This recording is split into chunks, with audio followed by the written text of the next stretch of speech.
کہ اب زندگی کا جو تعلق ہے وہ سانس کے اوپر ہے. سانس ہے سانس ہے تو جہاں ہے، سانس نہیں ہے تو کچھ بھی نہیں ہے. تو اب سانس جو ہم لے رہے ہیں اس میں دو چیزیں ہمارے سامنے ہیں. ایک یہ کہ ہم سانس اندر لیتے ہیں اور ایک یہ کہ سانس ہم باہر نکالتے ہیں. سانس کا اندر لینا اس بات کی علامت ہے کہ سانس کہیں ایسی جگہ جا رہا ہے جو ہمارے لیے لا علمی ہے اور غیب ہے.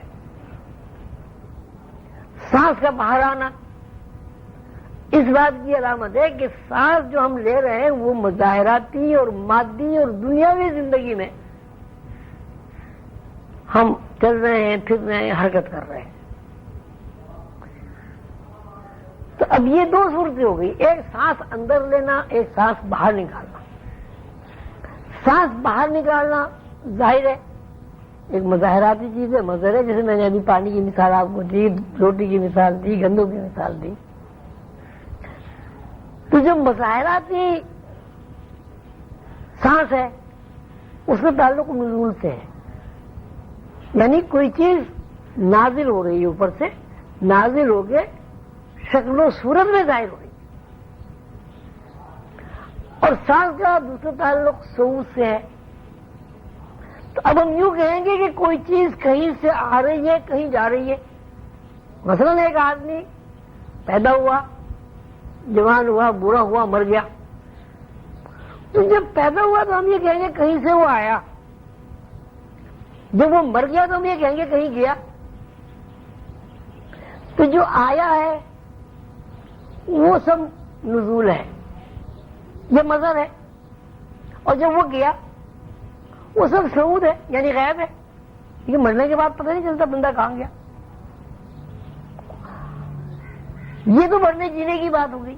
اب پیدا ہونے کے بعد آپ ہر دن کا حساب لگائے تو اس کا مطلب ہے آدمی جب پیدا ہوا اس کا ہر دن غائب ہو گیا.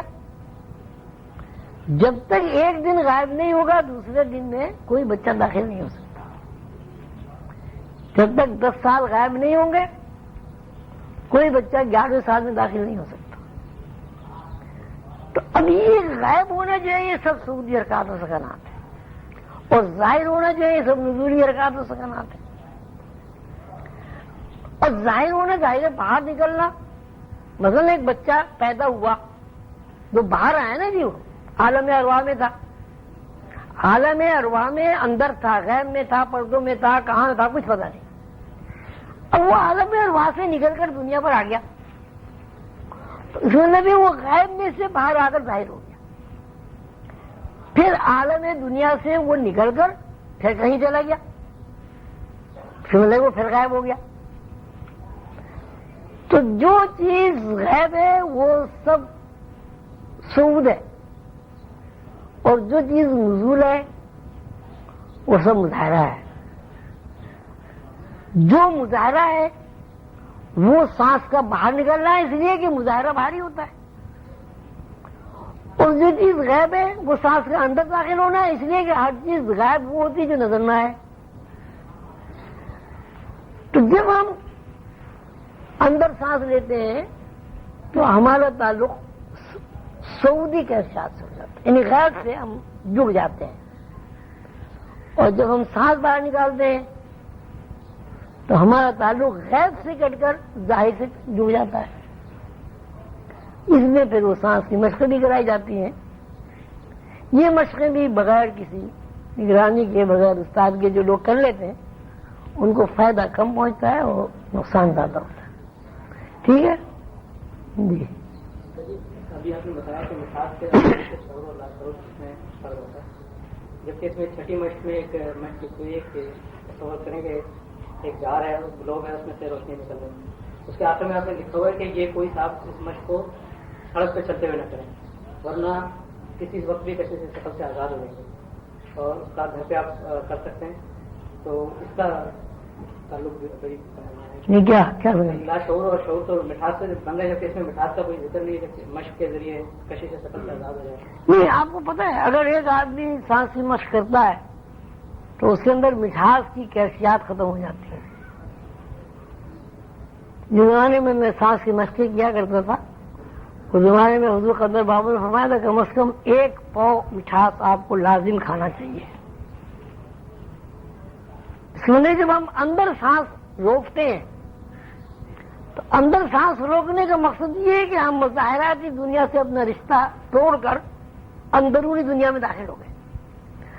جیسے ہی ہم اندرونی دنیا میں داخل ہو گئے تو مٹھاس کی جو مقداریں وہ ٹوٹ گئی, مٹھاس کی مقداریں کم ہو گئی.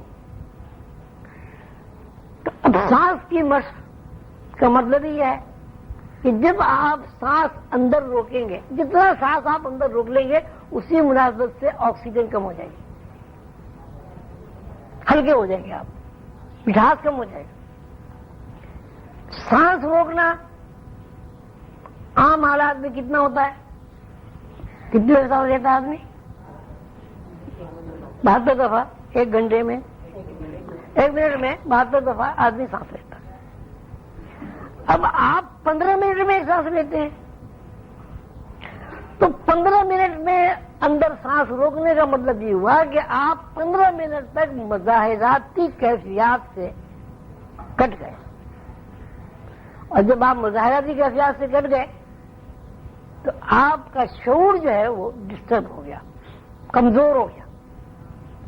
اور جب شعور کمزور ہو گیا تو ظاہر ہے شعور کی انفارمیشن جو ہے وہ بھی کمزور ہو جائیں گی.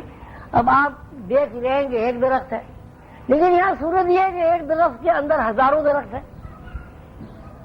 بھئی ایک درخت جو ہے امرود کا جو کھڑا ہوا ہے کہ آپ یہ سمجھتے ہیں کہ یہ ایک ہی درخت ہے.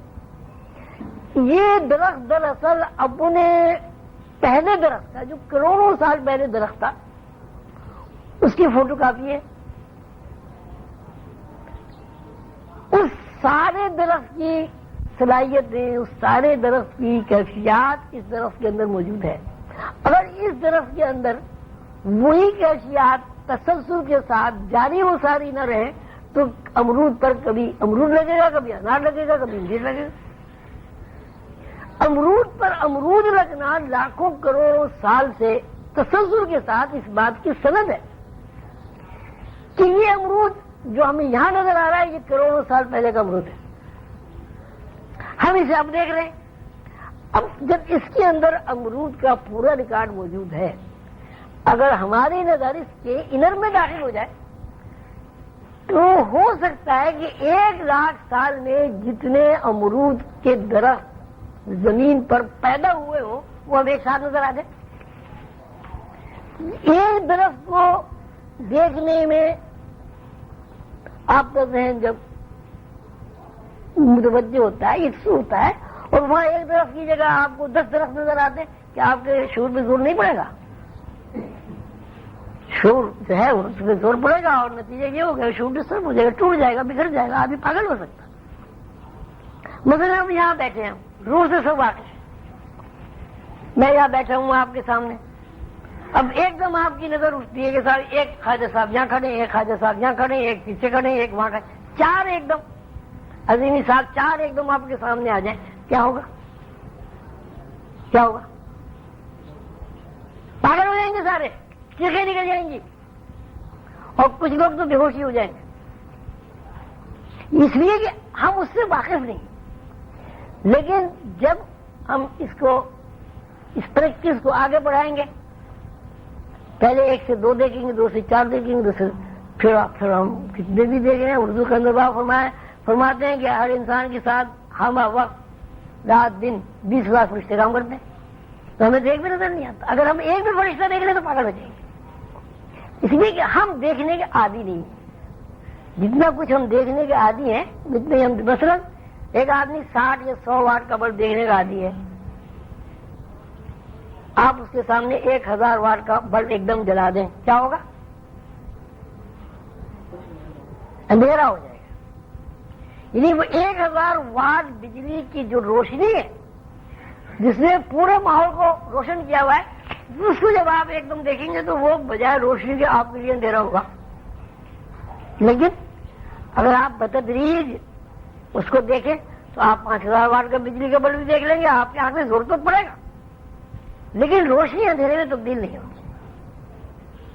تو اسی صورت سے جار کی مشق تک جب آدمی پہنچے گا، چھٹی مشق تک، تو مشقوں کے ذریعے اس کے اندر اتنی زیادہ مٹھاس کی کمی ہو چکی ہوگی کہ اگر وہ اس مشق کو سڑک پر چلتے ہوئے کرے گا تو ہو سکتا ہے وہ فوری طور پر شعور سے نکل کر لاشعور میں داخل ہو جائے، اور جب وہ شعور سے لاشعور میں نکل کر داخل ہو کر ظاہر ہے گرے گا، کسی بس کے نیچے آ جائے گا، کچھ بھی ہو سکتا ہے۔ تو اس لیے وہ منع کیا ہے، وہاں مقصد وہی ہے کہ روحانی اسباق ہوں یا روحانی مشقیں ہوں، سانس کی مشقیں ہوں، ان سب کا جو فنکشن ہے وہ یہی ہے کہ بتدریج انسان کے اندر سے مٹھاس کی مقداریں کم ہوتی ہیں اور نمک کی مقداریں بڑھتی چلی جاتی ہیں۔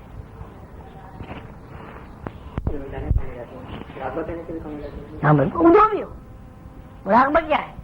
مراقبہ بھی یہ ہے کہ آپ آنکھیں بند کر کے اس دنیا سے قطع تعلق ہونا چاہتے ہیں، تو یہ دنیا تو مٹھاس کے علاوہ کچھ ہے نہیں، اس کا مطلب ہے آپ اپنے ارادے اور اختیار سے مٹھاس سے دور ہو رہے ہیں۔